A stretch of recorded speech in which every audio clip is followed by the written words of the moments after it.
दोस्तों, आज हम आपको बताएंगे दीपक जलाने के कितने ज्यादा फायदे आपको अपने जीवन में मिलते हैं और किस प्रकार आपको दीपक जलाना चाहिए व कौन सी दिशा में जलाना चाहिए जिससे आप बहुत ज्यादा कामयाबी प्राप्त कर सकें और अपने जीवन में सभी बाधाओं को खत्म कर सकें। सबसे जरूरी बात तो आपको ध्यान में रखनी चाहिए कि अपने घर के मंदिर में प्रतिदिन ही आपको दीपक जलाना चाहिए। कभी भूल से भी ऐसा नहीं होना चाहिए कि आपने दीपक ना जलाया हो, क्योंकि घर के मंदिर में प्रतिदिन दीपक जलाना बहुत ही जरूरी होता है।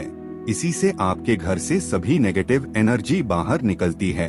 अगर आप कोई भी दीपक नहीं जलाते हैं घर के मंदिर में या अपने घर में शाम के समय, तो इससे आपके घर का वातावरण बहुत ज्यादा तो होता ही है, आपके घर की परेशानी भी बहुत ही ज्यादा बढ़ने लगती है। घर का जो मुखिया होता है उसे बहुत ही ज्यादा मेहनत करनी पड़ती है।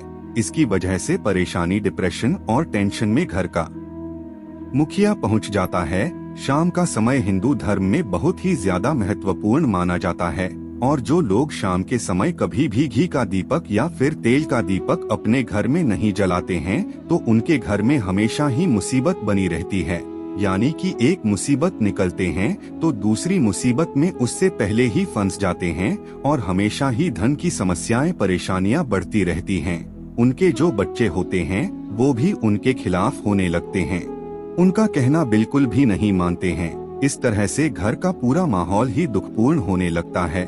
काफी लोग इन चीजों को मानते भी हैं, लेकिन जानते हुए भी उपाय कर नहीं पाते हैं, भूल जाते हैं। उन्हें इन चीजों से होने वाले नुकसान के बारे में पता नहीं होता है। इसलिए आपको एक घी का दीपक या फिर तेल का दीपक जलाना बहुत ही जरूरी है। अगर आप नहीं जला सकते हैं तो कोई और व्यक्ति भी आपके घर में दीपक जला सकता है, लेकिन प्रतिदिन दीपक जलाना बहुत ही जरूरी होता है। इसी से आपकी सभी नेगेटिव एनर्जी आपके घर से हमेशा बाहर रहती है। आगे बढ़ने से पहले आपसे रिक्वेस्ट करते हैं कि वीडियो को लाइक जरूर करिएगा, दोस्तों को शेयर कर दीजिएगा और अगर आपने अभी तक चैनल को सब्सक्राइब नहीं किया है तो चैनल को सब्सक्राइब करके बेल आइकन जरूर दबाइएगा। शाम का समय ऐसा होता है जिस समय नेगेटिव ऊर्जाएं बहुत ही ज्यादा प्रबल होती है और आपके घर में प्रवेश कर जाती है। ऐसे में अगर आप घर में या घर के मंदिर में दीपक नहीं जलाते हैं तो नेगेटिव एनर्जी आपको बहुत ही ज्यादा परेशान करती है, आपके सभी काम बिगाड़ने लगती है। जिस समय सूरज डूब जाता है उसी समय ये नेगेटिव एनर्जी बहुत ही ज्यादा प्रबल हो जाती है। उसी समय आपको मुंह हाथ धोकर दीपक जलाना चाहिए। अगर आप खुद कर सकते हैं तो कोई और व्यक्ति भी आपके लिए ऐसा कर सकता है। अब दोस्तों, जिस घर में बहुत सारे लोग बीमार रहते हैं या फिर बीमारी कभी भी ठीक नहीं होती है तो ये भी एक संकेत होता है कि आपके घर में बहुत ही ज्यादा नेगेटिव ऊर्जाएं हैं जो परेशानियों को, बीमारी को, मुसीबत को बहुत ही ज्यादा बढ़ा रही है।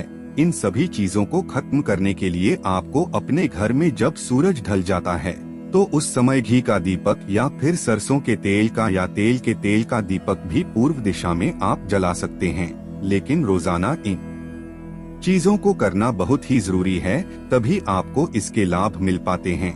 अगर आपके घर में धन से जुड़ी समस्या, नौकरी या व्यवसाय से जुड़ी हुई समस्या बहुत ही ज्यादा होती है तो आपको अपने घर के उत्तर दिशा में रोजाना ही घी का दीपक जलाना चाहिए। इसे एक भी दिन आप मिस ना करें। अगर रोजाना आप उत्तर दिशा में घी का दीपक जलाते हैं तो इससे आपकी धन से जुड़ी हुई समस्याएं खत्म हो जाती हैं। जिनको नौकरी नहीं मिलती है उनको भी नौकरी मिलने लग जाती है। अगर वही व्यक्ति जिसको परेशानी है वही रोज दीपक जलाता है तो इससे मिलने वाले फायदे और भी ज्यादा हो जाते हैं। शाम के समय घी का दीपक या तेल का दीपक जलाना बहुत ही जरूरी होता है। आप कभी भी इन चीजों को नजरअंदाज ना किया करें, क्योंकि इन्हीं से आपके जीवन में परेशानियां बढ़ जाती है और आपको मुसीबत का सामना करना पड़ता है। को ये जानकर हैरानी होगी कि जो भी घी का दीपक आप जलाते हैं उससे जो निकलने वाली ऊर्जा होती है वो आपके घर में जब फैलती है तो इससे घर का माहौल एकदम से सुखमय बनने लगता है, यानी कि पॉजिटिव होने लगता है।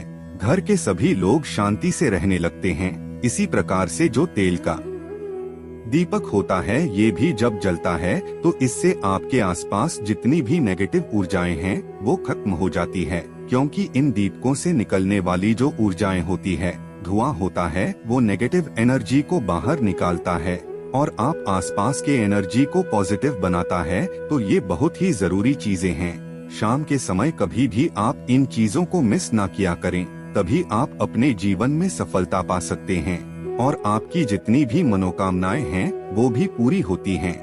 दोस्तों, हम अपने घर के पूजा घर में पूजा पाठ करते हैं और मूर्ति आदि रखते हैं। दोस्तों, मूर्ति का क्या महत्व होता है, आज हम आपको इस वीडियो के माध्यम से बताने वाले हैं। जिस घर के पूजा एक साथ ये दो मूर्तियां होती है, वहाँ पर बनता है राजयोग और दुनिया आपके कदमों में आ जाती है। कहने का तात्पर्य है कि आपको सर्वसुख प्राप्त हो जाते हैं, जिसकी आपने कल्पना की है, जिसकी आपने मनोकामना मांगी है।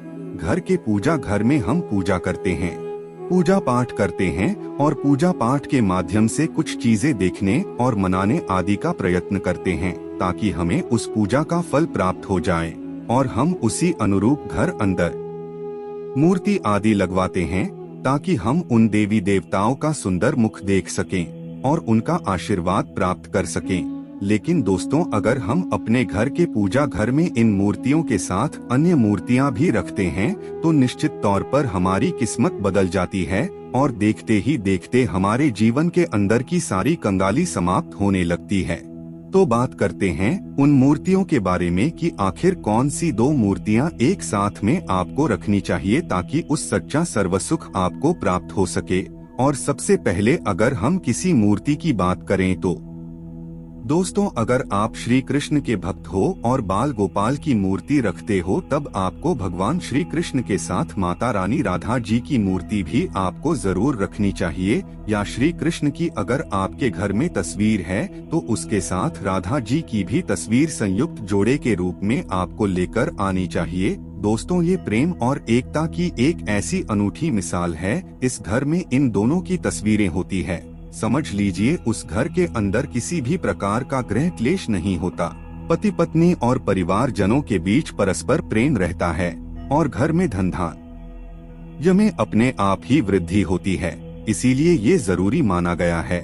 दोस्तों, अगर आप भी इन मूर्तियों को रखते हैं, तो निश्चित तौर पर आपके जीवन में अपने आप ही फायदा प्राप्त हो जाएगा। दोस्तों, कई लोग अपने घर में माता लक्ष्मी की पूजा करते हैं, तो सोचते हैं कि भगवान विष्णु जी की भी पूजा करें या ना करें, या फिर उनकी मूर्ति साथ रखें या ना रखें। हमेशा भगवान श्री विष्णु जी और माता लक्ष्मी की पूजा आपको एक साथ करनी चाहिए। देवाधिदेव महादेव भगवान विष्णु और भगवान ब्रह्मा जी तीनों ही देवताओं को सर्वस्व परम देवता माना जाता है और त्रिदेवों में भगवान विष्णु जी को पूजा जाता है। तो अगर आप अपने घर के पूजा घर में लक्ष्मी नारायण की संयुक्त रूप से पूजा करते हैं, तो निश्चित तौर पर आपके घर में दिन दुगनी रात चौगुनी वृद्धि देखने को मिलती है। इसीलिए आप भगवान विष्णु जी की माता लक्ष्मी जी की पूजा करें। अगर माता लक्ष्मी की अकेली तस्वीर है, तो आपको उनकी बाईं तरफ भगवान श्री गणेश और भगवान श्री कुबेर जी की मूर्ति या तस्वीर अपने घर के मंदिर में जरूर लगानी चाहिए। अगर आप माता लक्ष्मी जी के बाईं तरफ भगवान श्री गणेश जी की मूर्ति लगाते हैं या तस्वीर लगाते हैं, तो आपको निश्चित तौर पर लाभ प्राप्त होता है और देखते ही देखते आपके जीवन के अंदर की कंगाली समाप्त होने लगती है और धन प्राप्ति लिए आपको लक्ष्मी गणेश जी की संयुक्त रूप से पूजा करनी चाहिए। माना जाता है माता लक्ष्मी धन देती है, तो भगवान श्री गणेश रिद्धि सिद्धि का भंडार और बुद्धि का विकास करते हैं। इसी वजह से इनकी पूजा बहुत जरूरी मानी गई है।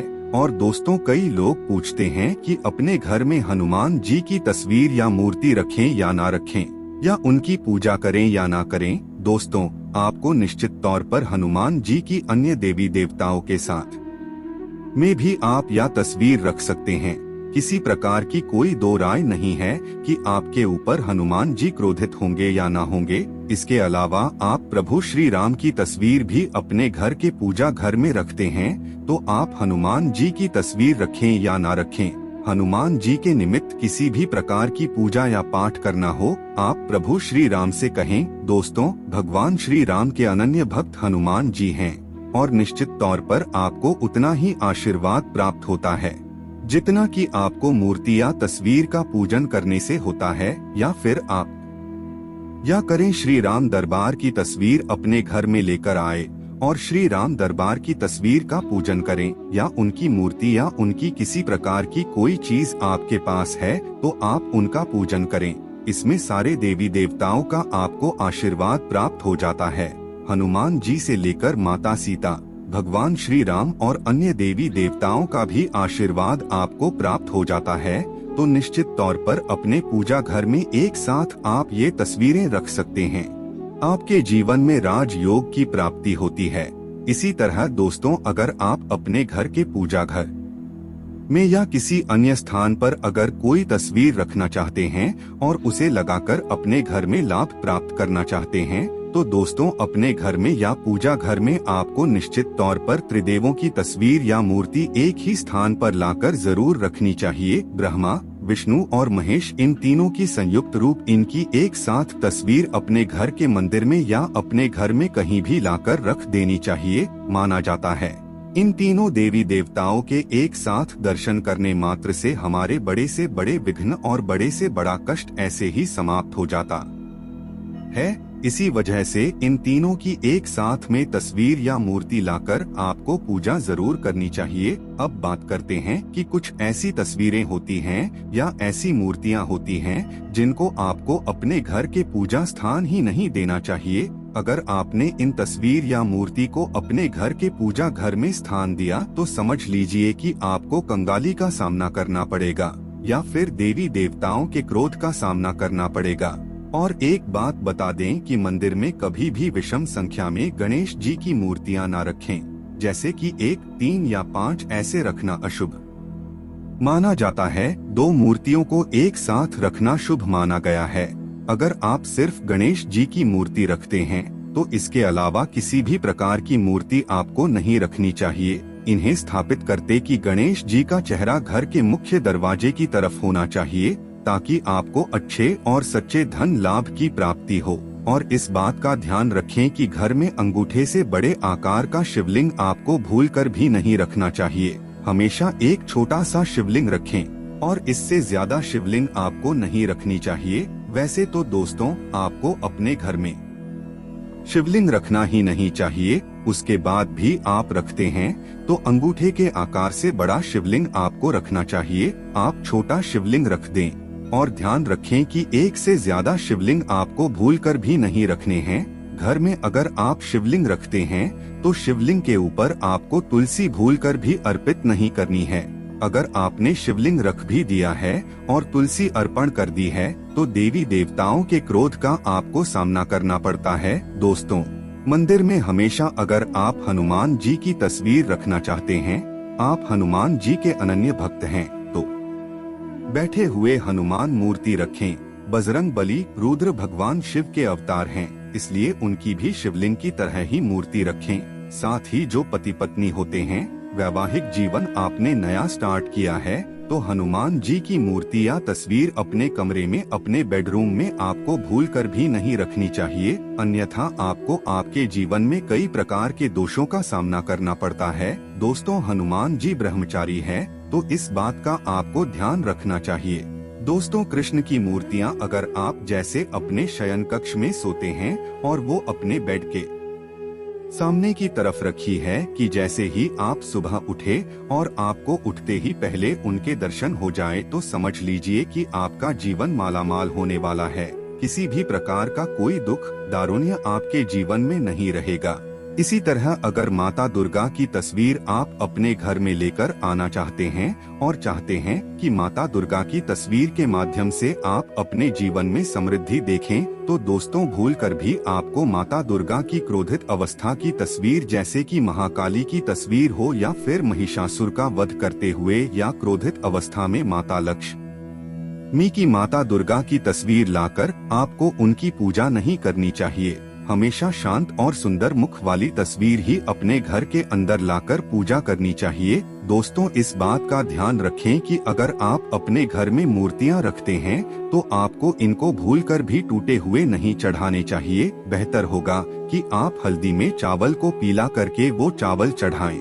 लेकिन टूटे हुए चावल आपको भूलकर भी माता लक्ष्मी को या अपने घर में देवी देवताओं को नहीं चढ़ाने चाहिए। इसी तरह इस बात का भी ध्यान रखें कि अपने घर के मृत परिजनों या पूर्वजों को मंदिर में स्थापित न करें। ऐसा करना अशुभ माना जाता है और अगर आप ऐसा लगातार कर रहे हैं तो निश्चित तौर पर आपके परिवार के ऊपर दोष लग सकता और पितरों का दोष भी आपको लग सकता है। पितरों की पूजा अलग ही स्थान पर की जाती है, घर के मंदिर में उनको स्थान नहीं दिया जाता है। इसी तरह आपको भैरव भगवान की तस्वीर या भगवान शनि देव की, राहु केतु की इस प्रकार की तस्वीरें अपने घर में ही नहीं लेनी चाहिए। प्रतीकात्मक रूप से आप घर के पानी रखने के स्थान पर उनकी पूजा कर सकते हैं, क्योंकि इनकी साधना तंत्र मंत्र और विशेष महत्व द्वारा की जाती है। घर के अंदर ऐसे ही उनका पूजा पाठ नहीं कर सकते हैं। उनके पूजा पाठ में अगर किसी प्रकार की कमी रह जाती है तो उनको बहुत ज्यादा क्रोध आता है। उनके क्रोध का आपको सामना करना पड़ता है। इसी वजह से आपको इस प्रकार की तस्वीरें या मूर्तियां अपने घर के अंदर नहीं रखनी चाहिए। और जो पहले हमने आपको बताया उस प्रकार की तस्वीरें तो निश्चित तौर पर आप रखकर अपने जीवन में फायदा प्राप्त कर सकते हैं। उम्मीद करते हैं कि ये जानकारी आपको अच्छी लगी होगी। आज के लिए बस इतना ही, लेकिन जाने से पहले अगर वीडियो अच्छा लगा हो तो एक लाइक अवश्य कर दें और चैनल को सब्सक्राइब कर लें। वीडियो के अंत तक बने रहने के लिए आप सभी का बहुत बहुत धन्यवाद दोस्तों।